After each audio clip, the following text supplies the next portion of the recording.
오늘 우리에게 주신 하나님의 말씀은 마태복음 12장 38절에서 45절까지의 말씀 보도록 하겠습니다. 마태복음 12장 38절에서 45절까지의 말씀입니다. 제가 한 절, 여러분이 한 절 읽도록 하겠습니다. 그때의 서기관과 바리새인 중 몇 사람이 말하되 선생님이여 우리에게 표적 보여주시기를 원하나이다.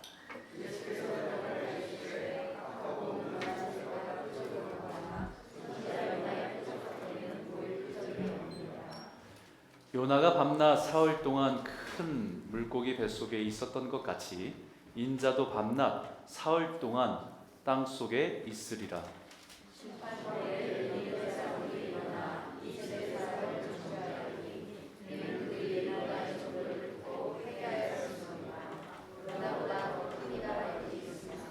심판때에 남방 여왕이 일어나 이 세대 사람을 정죄하리니 이는 그가 솔로몬의 지혜로운 말을 들으려고 땅 끝에서 왔음이거니와 솔로몬보다 더 큰 이가 여기 있느니라.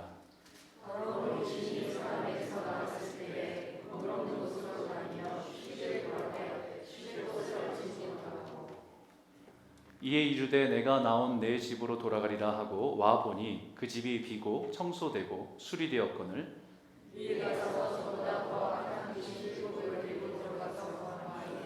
그 사람이 나중에 형편이 전보다 더욱 심하게 되리라. 이 악한 세대가 또한 이렇게 되리라. 아멘.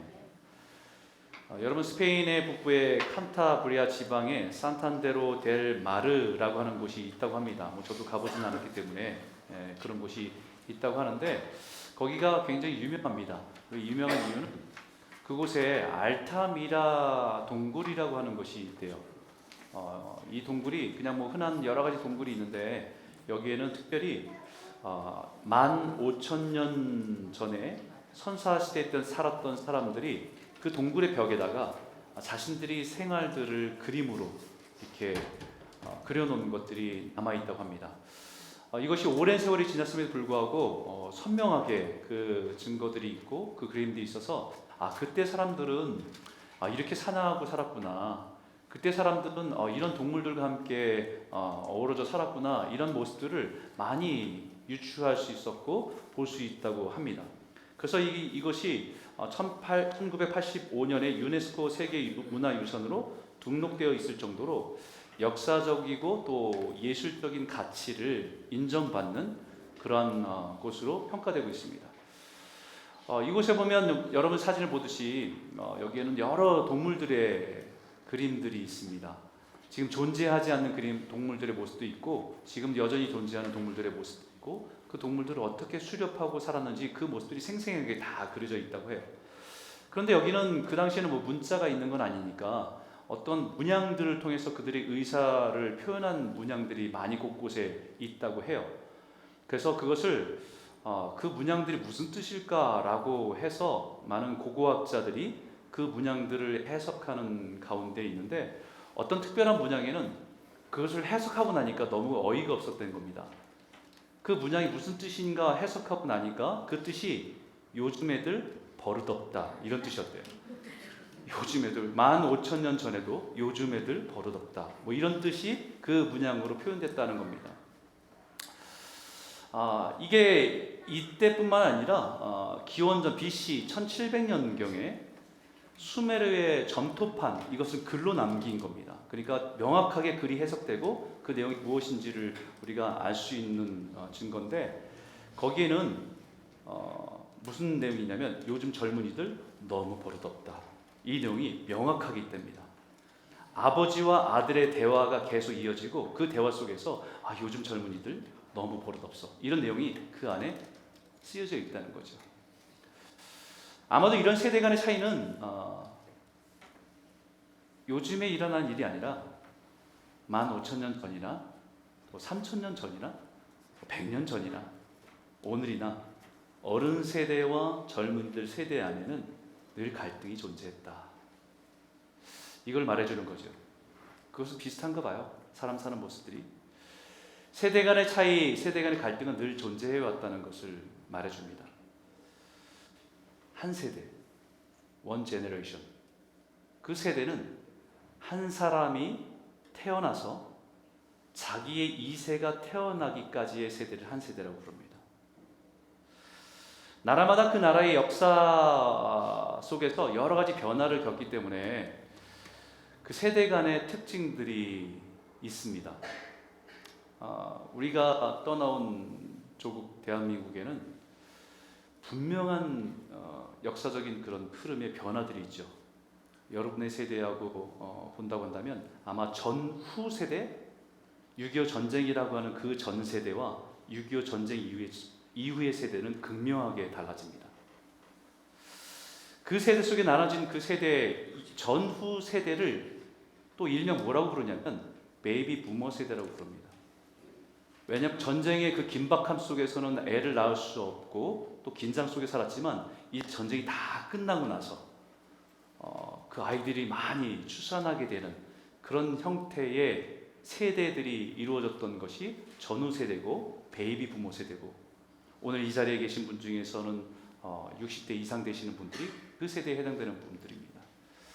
그러다 보니까 그 세대의 형제 자매를 이렇게 따져보면 요즘에는 하나, 뭐 둘, 셋, 뭐 이렇게 낳는 가정도 있지만 그 당시는 기본이 5, 뭐 6, 7, 뭐 이런 가정들이 많은 거잖아요. 그런 세대 속에 사는 사람들이 베이비 부모 세대다 이렇게 얘기합니다. 그리고 그 이후에 태어나서 자란 세대가 아마 386 세대, 아마 저희 세대가 아마 386 세대인 것 같아요. 컴퓨터를 배우면서 컴퓨터를 통해서 일을 하기 시작했던, 공부하기 시작했던 세대를 386 세대다라고 얘기합니다. 경제적인 부흥과 함께 그런 세대를 경험한 세대가 386 세대로 이렇게 표현됩니다.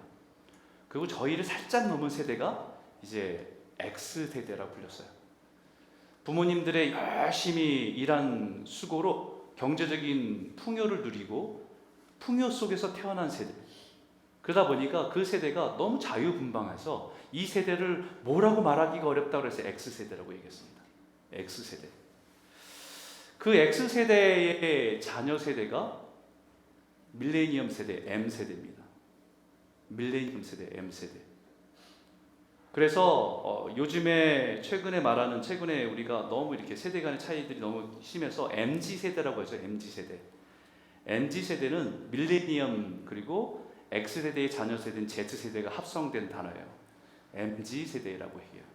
그 다음에 이것을 어른 세대가 볼 때는 이해가 안 되죠. 얘네들이 행동하는 거나 또 사고하는 거나 또 결정하는 거, 살아가는 모습 보면 이해가 잘 안 됩니다. 목회 현장에 있는 한국의 친구들도 요즘에는 전도사님들 모시기가 그렇게 어렵다고 합니다. 이해가 안 돼서 자기가 막 속이 다 타질 정도로 너무 힘들다고요. 이해가 안 된대요. 그만큼 세대의 차이는 어느 세대 가운데 있었던 것을 보게 되죠. 그들이 태어난 그 상황을 다 받아들이고 살아가면서 영향받은 모든 세대 속에서 그 삶의 가치관이 바뀌어 있고 생활 양식이 바뀌어 있고 원하고 추구하는 것들이 달라지기 때문에 세대 간의 차이는 있을 수밖에 없다라는 것을 말합니다. 그런데 오늘 왜 이 얘기를 하냐면 예수님께서도 세대에 대한 변화에 대한 차이를 말씀하신 적이 있습니다. 오늘 본문에 있는데요. 오늘 이 말씀 한번 읽어볼까요? 38절과 39절입니다. 함께 읽겠습니다. 시작. 그때의 서기관과 바리새인 중 몇 사람이 말하되 선생님이여 우리에게 표적 보여주시기를 원하나이다. 예수께서 대답하여 이르시되 악하고 음란한 세대가 표적을 구하나 선지자 요나의 표적 밖에는 보일 표적이 없느니라. 예수님께서 말씀하신 세대의 차이는 우리가 일반적으로 아는 세대 간의 갈등이나 세대 간의 차이를 말씀하시는 게 아니에요.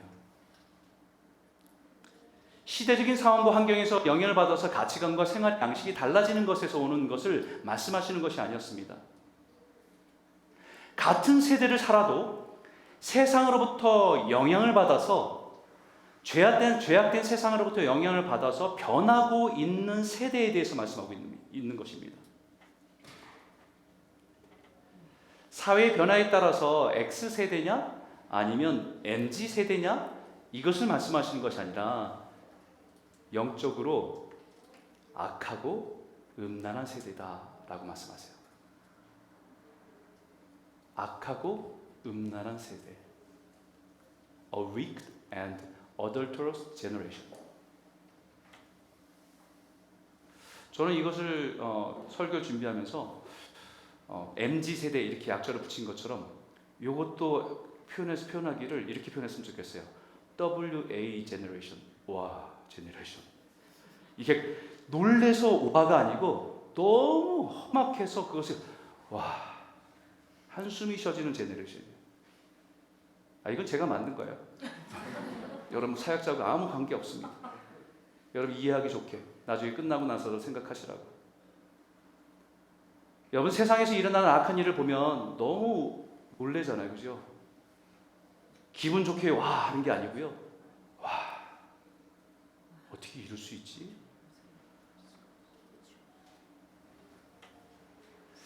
이것은 예수님이 보시는 세대 차이입니다. 이것은 예수님이 보시는 영적인 세대 차이입니다. 창세 이래 계속되는 세대가 거듭되면 거듭될수록 이 세상은 점점 더 악해지고 음란해지는 세대로 변하고 있다는 것을 말씀하십니다. 우리는 역사 속의 역사를 배웠지요. 역사를 배우면서 많은 나라들, 많은 민족들의 역사를 보면서 그들이 타락해서 또 음란해서 그 멸망했던 문화들을 많이 배웠어요. 대표적인 게 로마 제국이겠죠. 또 대표적인 게 폼페이 사람들입니다. 그리고 성경에서 소돔과 고모라라고 할 수 있을 겁니다. 그들의 문화 속에서 있었던 것들을 보면서 우리는 놀라죠. 어떻게 이 시대에 이런 문화 속에 이렇게 타락할 수 있을까?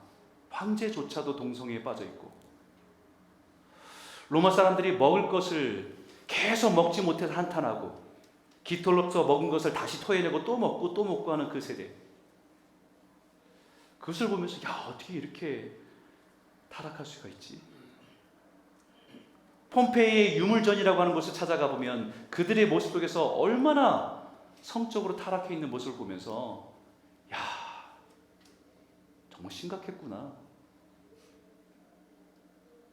저는 예전에 자연농원이죠. 지금 에버랜드인데 거기에 이제 잉카 제국의 문명전이라고 하는 곳이 이렇게 디스플레이 해놓은 것이 있었어요. 그래서 그때 그곳을 들어갔는데 깜짝 놀랐습니다. 모든 물건들이 다 성적인 것을 표현하고 있었기 때문에 깜짝 놀랐습니다. 그런데 사실 그들이 오늘날 우리들의 살아가는 모습을 보면요, 더 놀랄 것 같아요.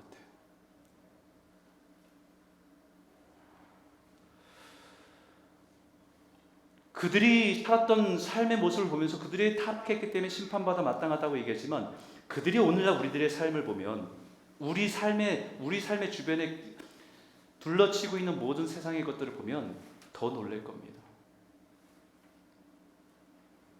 그리고 더 억울해할 거예요. 왜냐하면 자신들의 죄악과 타락으로 음란함으로 멸망받을 수밖에 없었는데, 오늘날 우리가 살아가는 세상을 보면 그들보다 훨씬 더 악하고 음란함이 가득한 세상을 보면서 억울해할 수 있을 것 같아요. 이런 음란한 세대, 음란하고 악하고 음란한 세대, 제너레이션. 이 세대의 특징을 성경은 이렇게 말합니다. 같이 한번 읽겠습니다. 함께 읽겠습니다. 시작. 내가 이것을 알라 말세에 고통하는 때가 이르리니 사람들은 자기를 사랑하며 돈을 사랑하며 자긍하며 교만하며 회방하며 부모를 거역하며 감사치 아니하며 거룩하지 아니하며 무정하며 원통함을 풀지 아니하며 참수하며 절제하지 못하며 사나우며 선한 것을 좋아하지 아니하며 배반하며 팔며 조급하며 자고하며 쾌락을 사랑하기를 하나님 사랑하는 것보다 더하며 경건한 모양은 있으나 경건의 능력을 부인하는 자니 이 같은 자들에게서 내가 돌아서라. 이게 말세의 모습이라고 말합니다. 동의가 되죠? 2000년 전에 사도 바울이 디모데에게 말했던 말세 그 당시의 모습보다 오늘은 더 심하죠. 말세의 모습은 험악한 죄가 많아서가 아니고요, 오늘 읽은 이 말씀을 보면요, 사랑이 너무 많아요. 다 사랑입니다. 그죠? 세상이 악한 것은 사랑이 메마른 게 아닙니다, 여러분. 세상이 악하고 음란해진 것은 사랑이 없어서 세상이 악해지고 음란한 것이 아니라 세상의 사랑의 대상이 바뀐 게 악하고 음란해진 겁니다. 마땅히 사랑해야 될 자신의 아내, 자신의 배우자가 아니라 다른 것을 사랑하는 것이 음란인 거예요. 선하신 하나님을 사랑하는 것이 아니라 선하신 하나님을 치워버리고 세상의 것들을 사랑하는 것이 악한 것입니다. 우린 이런 것들이 점점 더 심화되고 악화되는 세상을 살아가고 있습니다. 여러분, 이것에 대해서 여러분 동의하세요? 동의가 안 됩니까? 예전보다 우리가 더 선하다고 생각하십니까? 예전보다 우리가 살아가는 세상이 훨씬 더 깨끗하고 선하다고 생각하세요? 아마 여기에 동의하기 힘들 겁니다. 악하다고 하는 것은 선하신 하나님을 거부하는 것입니다. 음란은 사랑의 대상이 바뀌는 것이 음란입니다. 하나님을 사랑하는 것을 버리고 세상을 사랑하는 것이 음란이기 때문입니다. 우리 할아버지 세대보다는 지금 우리의 세대가 훨씬 더 악하고 음란해요. 예전보다는 요즘이, 어제보다는 오늘이 더 악하고 음란해짐을 느낍니다. 마치 심판의 임계점을 향해서 채워져 가는 그 모습처럼 그런 세상에 우리는 살아가고 있습니다. 이런 세대를 살아가는 경건한 그리스도인들은 아파요. 힘들어요. 마치 강물처럼 거대한 강물을 거슬러 올라가는 것처럼 열심히 거슬러 올라가야 제자리인 것처럼 느끼기 때문에 힘들어요. 그래서 고통하는 때가 임한다라고 하시는 겁니다. 근데 흘러가는 대로, 세상 가는 대로 살아가면 안 힘들 수 있겠죠. 근데 그것은 타협입니다. 그렇지만 오늘 주님의 말씀을 통해서 이런 악하고 음란한 세대를 살아가는 성도로서 우리가 이 시대를 살아가는 데 있어서 구하고 바라고 원하는 것이 있다는 거예요. 오늘 이 말씀을 통해서 이것을 깨닫고 순종하면서 이런 악하고 음란한 세대 속에서 거룩하고 순결한 하나님의 백성으로 살아가는 저와 여러분 모두가 되시길 주의 이름으로 축복합니다. 첫 번째 말씀 나누겠습니다. 이 세대에 사는 성도들이 가장 먼저 구해야 될 것은 뭐라고요? 요나의 표적입니다. 오늘 38절 39절 한번 읽겠습니다. 시작. 그때 서기관과 바리새인 중 몇 사람이 말하되 선생님이여 우리에게 표적 보여주시기를 원하나이다. 예수께서 대답하여 이르되 악하고 음란한 세대가 표적을 구하나 선지자 요나의 표적밖에는 보일 표적이 없느니라. 서기관과 바리새인들이 예수님을 찾아와서 예수님께 요청합니다. 예수님, 선생님, 우리에게 표적을 보여주십시오. 사인을 보여주십시오. 기적을 보여주십시오. 당신이 우리가 기다리던 메시아라는 사실을 확실하게 증명할 수 있는 표적과 사인을 보여주십시오. 이 말이에요. 여러분, 이 말인데요. 이 말은 정말 알고 싶습니다. 정말 깨닫고 싶습니다. 정말 주님이 정말 우리가 기다리는 메시아인지를 내가 알고 싶어요 라고 하는 순수한 마음으로 묻고 있는 게 아니죠.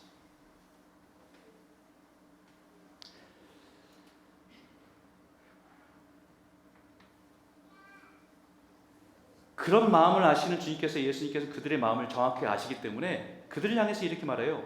악하고 음란한 세대가 표적을 구한다. 순수한 믿음을 잃어버린 채 그 세대를 가리켜서 악하고 음란한 세대라고 weak and adulterous generation이라고 말씀하셨어요. 악하고 음란한 세대란 말은 표적을 구하는 너희의 내면에는 하나님을 향한 순수함이 있는 것이 아니라 이미 세상의 것으로 악한 것들로 가득 차 있는 것을 보시는 거죠. 영적인 것이, 영적 감각이 마비된 상태. 그들을 향해서 예수님께서는 이전에도 이렇게 말씀하셨어요. 그들이 보아도 보지 못하고 들어도 듣지 못하고 깨닫지도 못한다. 이미 예수님께서 수많은 기적들을 행하셨어요. 수많은 사람들의 병을 고치시는 일들을 보여주셨습니다. 심지어는 죽은 나사로를 살리시는 일까지도 보여주셨습니다. 그럼에도 불구하고 표적을 보여달라고 얘기합니다. 이미 수없이 예수님께서는 하나님의 나라에 대한 말씀을 가르쳐 주셨습니다. 그럼에도 불구하고 또 다른 표적을 보여달라고 합니다. 그런 세대를 가리켜서 너에게 보여줄 표적은 요나의 표적밖에 없다.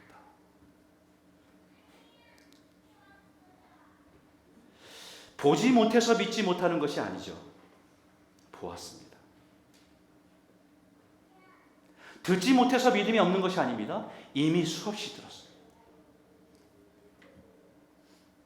수많은 기적과 능력을 보고도 가르침을 듣고도 그들의 마음에는 세상의 악한 것으로 가득 차 있기 때문에 들어갈 수가 없습니다. 예수님께서는 이런 세대를 가리켜서 이런 비유로 말씀하셨어요. 이 세대를 무엇으로 비유할까? 비유한다고 한다면 마치 이와 같다. 아이들이 장터에 앉아 제 동물을 불러 이르되 우리가 너희를 향하여 피리를 불어도 너희가 춤추지 않고 우리가 슬피 울어도 너희가 가슴을 치지 아니하였다 함과 같도다. 이 세대를 비교해서 말하면 마치 친구가 좋은 일이 있어서 피리를 불고 막 노래 부르는데 아무도 거기에 대해서 어깨춤도 안 춰요. 반응을 안 해. 또 그 아이가 너무 슬픈 일을 겪으면서 가슴을 뛰면서 알통하는데 아무도 거기에 공감하지 않아요. 아파하지도 않아요. 공감하지 않아요. 이 얘기가 무슨 얘기냐면 그 다음 구절에 분명히 설명합니다. 세례 요한에 대한 얘기고 예수님에 대한 얘기예요. 이런 얘기죠. 세례 요한이 심각한 모습으로 엄중하게 회개하라 하나님의 나라가 가까이 왔다라고 말씀하시면서 광야에서 외쳤습니다. 그의 모습이 세상 꽃과는 분리된 채 사막에서 석청을 먹으며 약대 낙타 옷을 그 하나 걸치고 마치 거린처럼 세상에 그것을 유익을 다 뿌리치고 자기는 세상과 구별된 사람인 것처럼 그것을 보이면서 세상 사람들에게 회개하라 천국이 가까웠다고 하나님의 나라가 가까웠다고 선포할 때 많은 사람들이 회개하고 돌아왔습니다. 세례받으러 나왔습니다. 그런데 그것을 보고 세례받고 돌아오는 것을 보면서도 기뻐하지 못해요. 그리고 뭐라고 얘기하냐면 이 사람은 거지같이 살아가는 귀신 들린 사람처럼 살아가는데 저 사람의 말을 어떻게 믿니? 그렇게 해서 거부해요. 저 사람의 행색을 보라고 저게 거지지.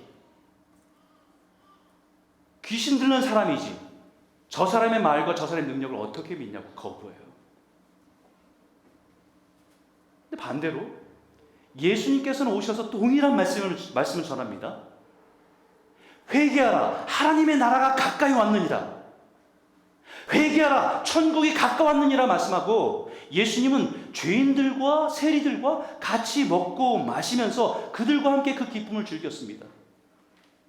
그들이 세례받고 예수님께 돌아옵니다. 구원받아 돌아옵니다. 그런데 그걸 보고도 기뻐하지 않아요. 그럼 뭐라고 하는 줄 아세요? 저 예수는 너무 세속적이다.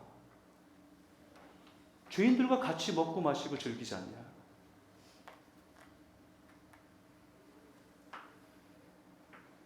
피리를 불어도 반응이 없고 가슴을 치며 애통해도 반응이 없고 피리를 불고 돌아오는 사람이 있어도 기뻐할 줄 모르고 가슴을 치며 애통하며 주님께 돌아오는 사람을 보아도 같이 기뻐할 줄 몰라요. 그리고 세례요한을 비판하고 예수를 비판했던 세대를 가리켜서 말씀합니다.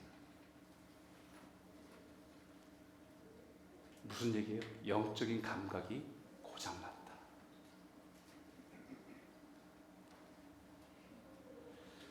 강하게 말하면 때린다고 하고 재미있게 부드럽게 말하면 가볍다고 하고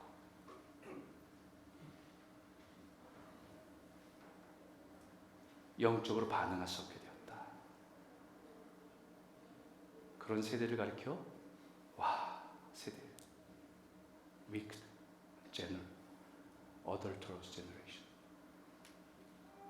악하고 음란한 세대. 이 세대는 영적인 감각은 고장났는데 육적인 것은 민감합니다. 자극적이고 재미있고 선정적인 것, 신기한 것에는 반응해요. 며칠 전에 말씀드렸죠. 팝콘 브레인. 깊이 자신을 생각하고 인생을 돌아보고 그 기능은 고장이 났고 재미있는 것, 자극적인 것은 몇 시간을 봐도 괜찮아요. 그래서 서기관과 바리새인이 예수님을 찾아와 선생님 우리에게 표적을 보여주시기 원합니다 라고 할 때 무슨 표적을 보여달라는 거예요? 좀 더 신기한 거, 재미있는 거, 자극적인 거, 더 강력한 확실한 표적을 보여달라는 거예요. 오병이어 말고 더 많은 사람들을 흥분시킬 수 있는 거. 나사로에서 쇠를 탈린 거 말고 더 많은 사람, 완전히 시체가 일어나는 그런 기적들 보여달라는 겁니다. 이런 세대를 가리켜서 예수님께서 대답하여 이르시되 악하고 음란한 세대가 표적을 구하나 선지자 요나의 표적밖에는 보일 표적이 없느니라 라고 말씀하신 거예요. 그들에게 필요한 표적은 단 한 가지 표적밖에 없다. 다 보여줬잖아요. 그것은 바로 요나의 표적이라고 말씀합니다. 요나의 표적은 요나가 밤낮 사흘 동안 큰 물고기 뱃속에 있었던 것 같이 인자도 밤낮 사흘 동안 땅속에 있으리라 말씀합니다. 요나는 선지자 중에 한 사람으로 하나님께 니느웨에 가서 그들의 죄악을 드러내고 하나님의 말씀을 선포하라는 말씀을 받았던 사람이죠. 근데 그 말씀을 받았어요. 하나님을 아는 사람입니다. 그럼에도 불구하고 니느웨로 가는 것이 아니라 어디로 가냐면 정반대 다시스로 갑니다. 니느웨는 세상을 향해서 그들에게 복음을 전하고 하나님의 살아계심을 전하는 그 장소에 가지 않고 다시스는 휴양지입니다.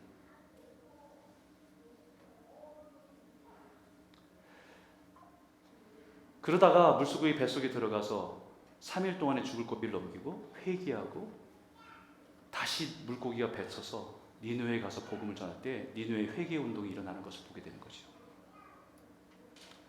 여러분, 우리는 이 말씀을 깊이 생각해 봐야 됩니다.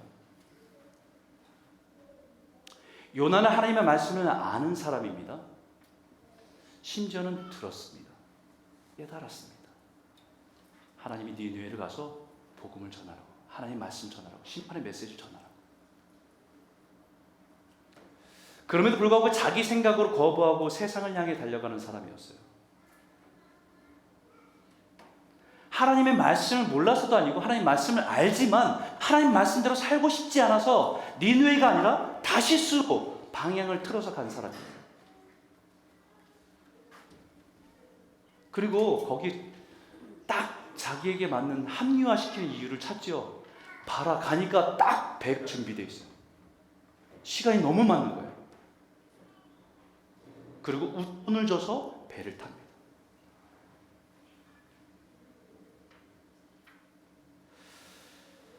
니느웨를 바라보면서 저들은 심판받아 마땅한 사람들이라고 손가락질하며 살았어요.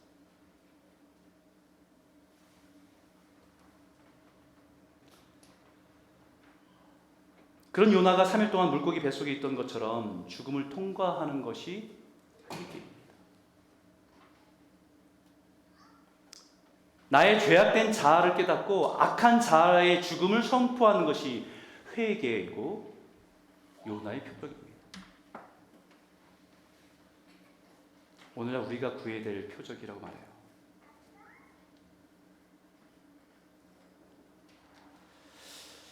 종교적인 위선의 가면을 벗고 주님의 십자가 앞에서 자신의 추악함을 보고 회개하고 돌아가는 회개의 역사를 허락해달라고 구해야 되는 것이 우리의 첫 번째, 우리가 구해야 될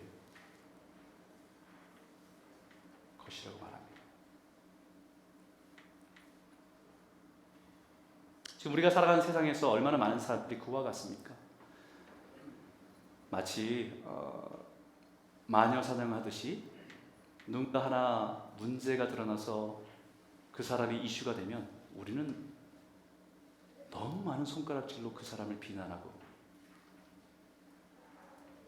마치 걸리기만 해라 기다리고 있는 사람처럼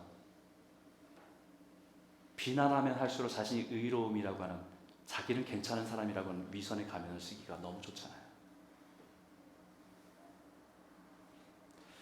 자신 안에 악이 있고 자신의 탐욕과 음란함이 가득함에도 불구하고 우리는 그 종교적인 위선의 가면을 쓰고 살아가는 길을 얼마나 좋아합니까? 그리고 홀로 있을 때는 그 영적인 허전함과 허무함에 고통할 때가 많지요. 그런 이러한 시대에 필요한 것은 요나의 표적 회개밖에 없다라고 말씀하세요. 더 보여줄 게 없다. 내 안에 악함이 있고 내 안에 음란함이 자라는 것을, 내 안에 위선이 있음을 가슴치고 회개하는 것, 그것이 내가 살 길이고 우리 가정이 사는 길이고 우리 교회와 민족이 사는 길인 줄 믿으시기를 소원합니다.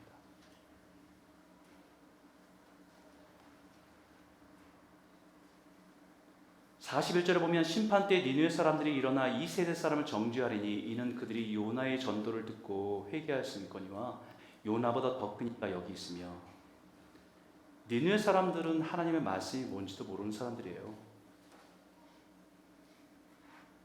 하나님의 어떤 분이신지 몰랐습니다. 하지만 요나의 메시지를 듣고는 통곡하고 회개하고 돌아왔어요.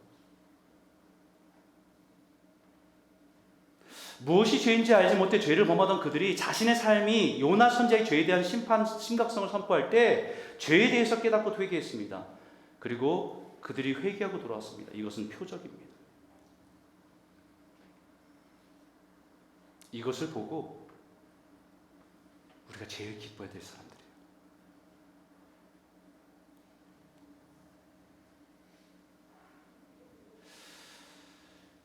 하나님께서 우리를 통해서 나타내시고 싶은 표적이 이것입니다. 우리가 받은 말씀과 우리가 받은 복음을 가지고 누군가 세상 가운데 죄인지도 모르고 살아가는 사람이, 그 사람이 예수께로 돌아오는 표적, 죽었다가 살아나는 표적, 우리를 통해서 그 표적을 드러내길 원하시는 것이 주님입니다. 그 표적이 보여질 때 온 성도들이 기뻐하고 감사하고 찬양하는 것이 교회라는 거예요.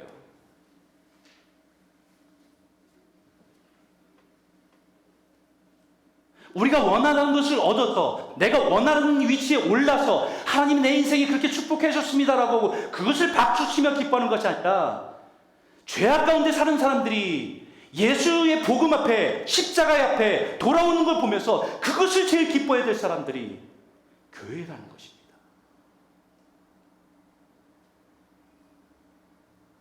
근데 교회와 성도들이 잃어버렸어요, 그 감각을.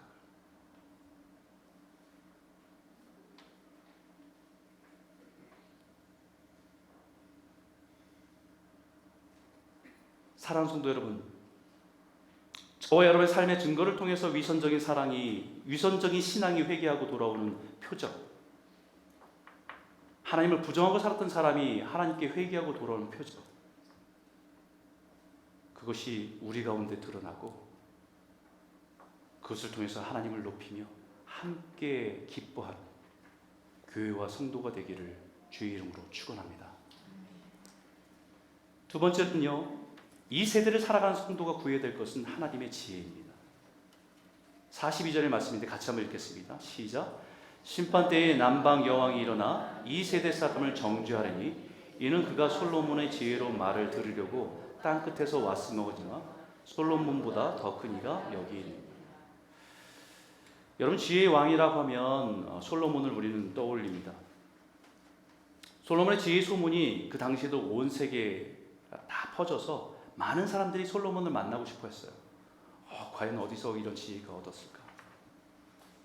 그 중에 한 사람이 남방의 여왕인 수바 여왕이 솔로몬의 지혜를 듣고 싶어서 그 먼 거리를 배를 타고 오면서 엄청난 보물을 선물로 가져와서 그 솔로몬을 만나려고 찾아옵니다. 솔로몬의 지혜의 원천이 뭔가 도대체? 근데 근데 여러분, 우리가 알다시피 솔로몬이 지혜를 구한 것은 아니죠. 솔로몬의 기도가 이겁니다. 누가 주의 이 많은 백성을 재판할 수 있사오리까? 듣는 마음을 종에게 주사 주의 백성을 재판하여 선악을 분별하게 하옵소서. 솔로몬이 이것을 구하매 그 말씀이 주의 마음에 든지라. 솔로몬이 구하고 하나님께 구한 것은요, 하나님, 주의 백성들을 선과 악 사이에서 어떻게 지혜롭게 인도해야 됩니까? 세상이 이 선과 악이 너무나 복잡한데 이 속에서 주의 백성들을 어떻게 선한 길로 인도할 수 있습니까? 주님 말씀해 주십시오. 듣는 마음을 주십시오라고 한 것이 솔로몬의 기도입니다. 선과 악을 분별할 수 있도록 하나님 지혜를 부어달라고 한 거지요. 하나님은 이 마음이 기쁜 거예요. 똑똑하게 해달라는 얘기가 아닙니다. 하나님이 원하시는 대로 하나님의 백성들을 선과 악으로부터 구별해서 하나님이 기뻐하신 길을 인도할 수 있도록 하나님 그 마음을 달라고 구한 겁니다. 우리가 구해야 될 것은 바로 이거예요. 악하고 음란한 세대를 살아가는 우리가 구해야 될 기도가, 구해야 될 것이 이겁니다. 하나님, 음란하고 악한 세대에 무엇이 선인지 분별할 수 있도록 말씀해 주십시오. 듣겠습니다. 그러나 우리가 살아가는 세대에서 찾는 지혜는 어떤 겁니까? 사람들이 리뷰를 잘 살펴서 확인해서 좋은 가격에 좋은 물건을 선택하고 구입할 수 있는 것을 지혜롭다고 합니다. 세상의 경제적인 흐름과 변화를 잘 캐치해서 미리 투자하고 이윤을 극대화시킬 수 있으면 참 지혜롭다라고 말하더라고요. 미리 젊을 때부터 노후를 준비해서 편안한 노후를 대비할 수 있으면 지혜롭다고 합니다.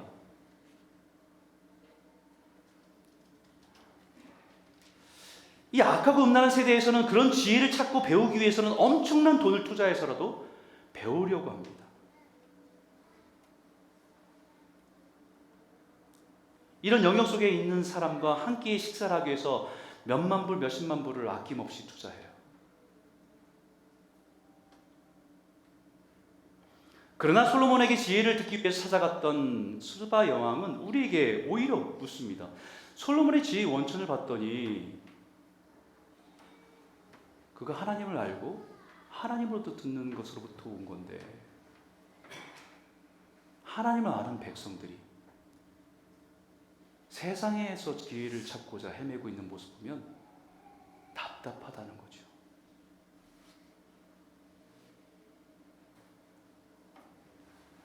솔로몬의 지혜의 원천은 하나님과 여호와 하나님, 바로 그분에게서 올라온다는 것을 보았습니다.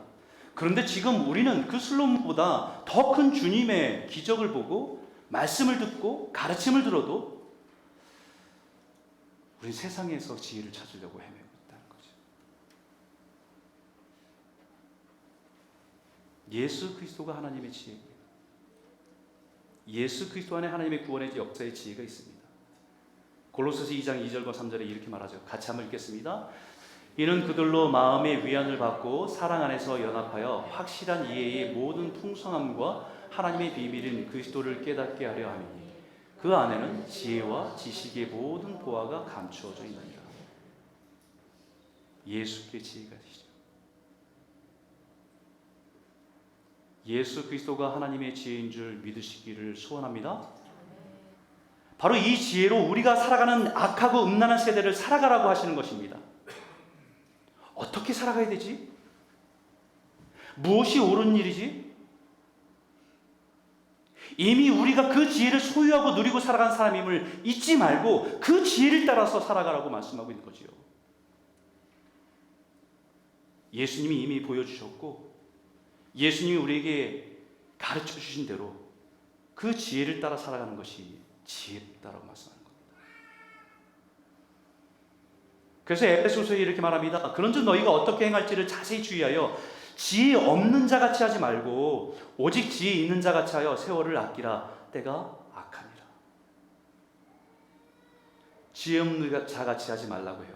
왜요? 이미 지혜를 가지고 있는데, 예수 지혜의 원천 대신 예수를 소유하고 있으면서 예수를 믿고 산다면서, 근데 왜 지혜가 없는 사람처럼 세상의 지혜에서 헤매고 있니?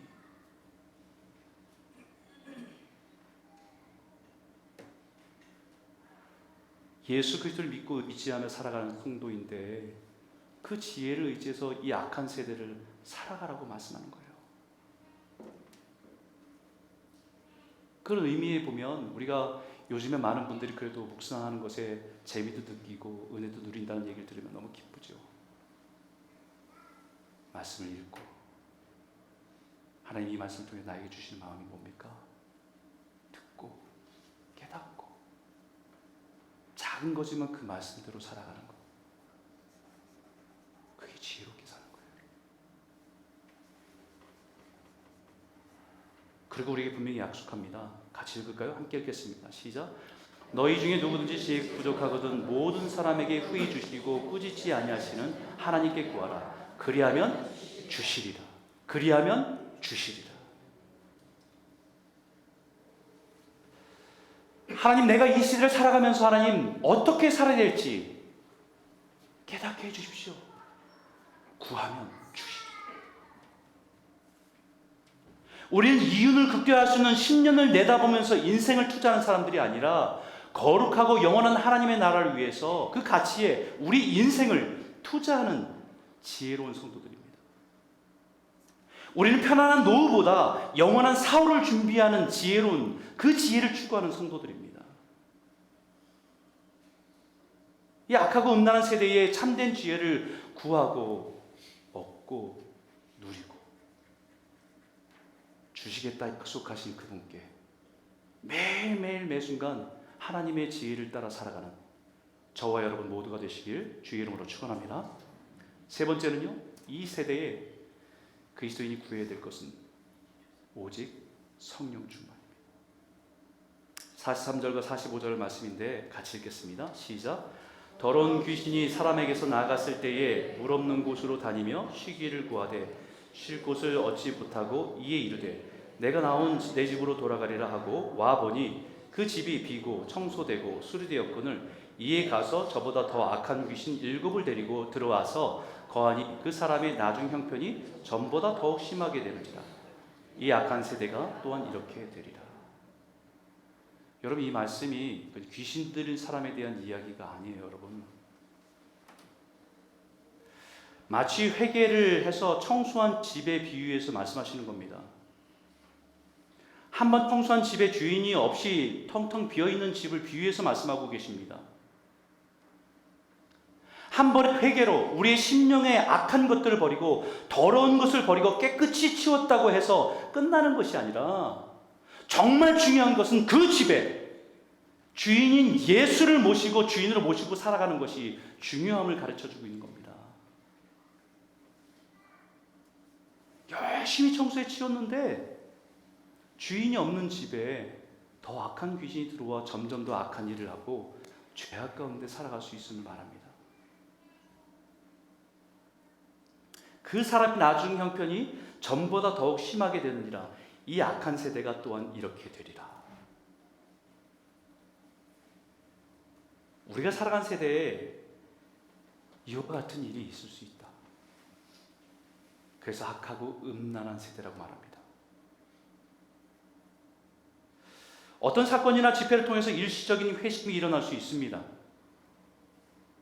자신이 살아왔던 삶의 과오를 깨닫고 죄의 심각성을 깨달아 회개하는 일이 일어날 수 있습니다. 그러나 진정한 회심은 지나온 삶에 대한 애통함과 후회가 아니라 그 인생 안에 주인이 바뀌는 것입니다.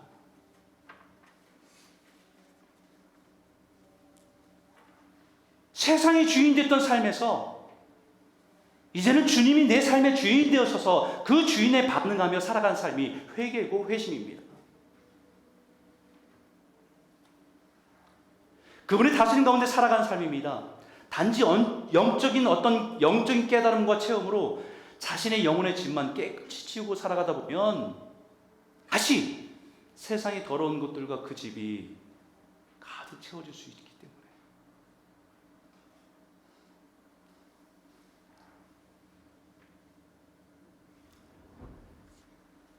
예전에 부흥사 목사님들이 부흥회를 하시다가 교회 안에 이렇게 사탄이 사람들을 시험 들게 하는 그런 영적인 시험 들게 하는 부분이 있대요. 그 중에 어떤 귀신이 제일 무섭냐면 섭섭하게 만드는 귀신이 있다는 거죠. 그런 얘기 들어보신 적 있죠? 섭섭 귀신이요. 열심히 봉사하고 마음이 섭섭해. 서운해. 인정받지 못해서 마음이 서운해지는. 조심하라고 해요. 저는 그것 못지않게 위험한 것이 또 하나 있는데요. 뭐냐면 다 해봤다라는 얘기. 예전에 다 해봤어. 이게 더 무서워요.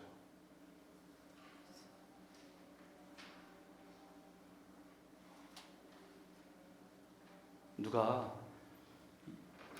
예수님을 영접하고 너무 기뻐서 막 감사하고 찬양하는데 에이 저거 다 해봤어. 누가 예배 드리다가 하나님의 은혜를 경험하면서 말씀의 은혜를 막 경험하는데 야 다 해봤어.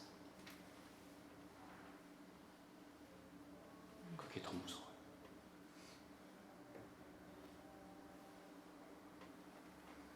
나도 예전에 그런 경험 다 해봤어. 나도 예전에 그렇게 열심히 있었어. 이 말로 거부하는 것. 나중 형편이 전보다 더 심하게 된다.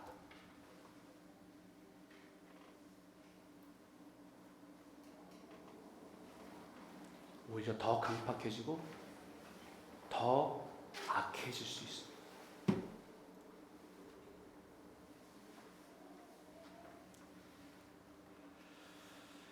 우리가 예수 그리스도의 마음으로 믿어 입으로 고백하고 믿을 때에 우리는 죄를 다 씻으시고 우리를 깨끗한 의의 옷으로 세마포 옷을 입혀주신 거예요. 자 이제 시작하자. 나와 함께 거룩한 길로 시작하자라고 말씀하신 거예요. 그게 끝이 아니고 우리를 깨끗하게 하셔서 이제 주님과 함께 새롭게 시작하자고 하신 겁니다. 그런데 그 옷을 입고 주님과는 상관없이 살아가면 세상에서 때를 묻어요. 그래서 계속 씻어야 돼요. 세마포 옷을 깨끗하게 씻어야 돼요.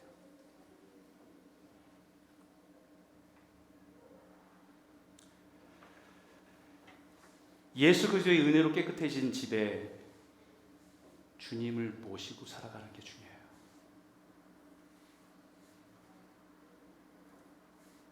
주님이 없으면 다른 것들이 들어와 주인 행세하기 때문에.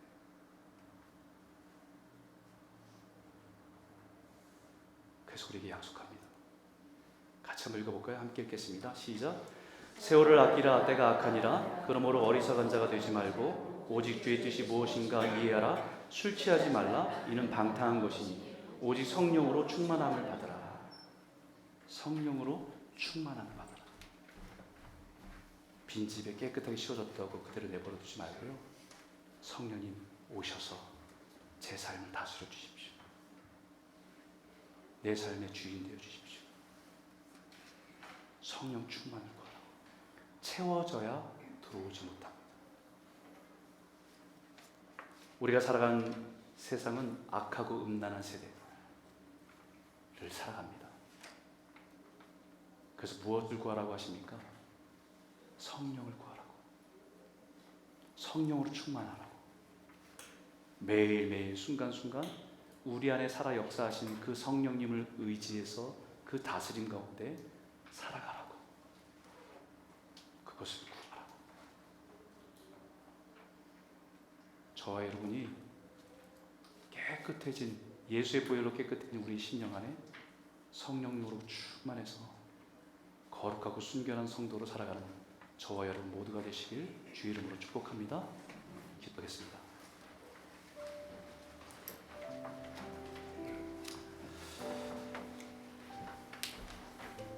여러분 잠시 좀 우리 자신을 좀 돌아보며 기도했으면 좋겠어요. 예수님께서 서기관과 바리새인을 향해서 악하고 음란한 세대, 그 세대는 놀라운 일들을 구하는 표적만 구한다고. 그런데 그런 세대에게는 이미 많은 표적들은 이너프하다고. 굶주린 자에게 먹을 것을 준 표적 이미, 아픈 자를 일으킨 표적 이미 많이, 심지어는 죽은 자를 일으킨 표적까지도 이미 많이 보여요. 그럼에도 불구하고 주를 인정하지 않는 그 악하고 음란한 세대는 그들이 구할 것은 요나의 표적밖에 없다라고 얘기합니다. 여러분 언제부터인가 교회 안에 우리들이 구하고 원하는 것 안에서요,